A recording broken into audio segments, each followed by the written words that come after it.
The thing is, my mother, she had planted a few. There's a small ginger-like thing. It's called manganji. So it looks like ginger, but has the smell and flavor of raw mango. So manga in Malayalam means mango. So it's generally called manganji. We put it in kanchi. So it's amazing when you eat something which is grown by you.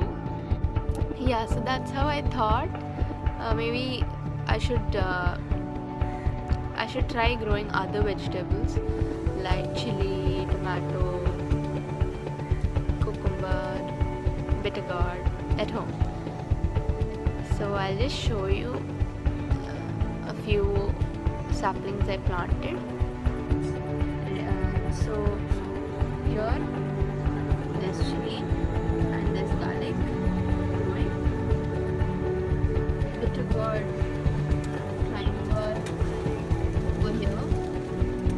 So as you can see, there are two tiny bitter gourds growing. I'll show you. There's one here. Yay! And there's one here. Yeah. So that's the bitter gourd. And look at this tomato plant. This one. Chili.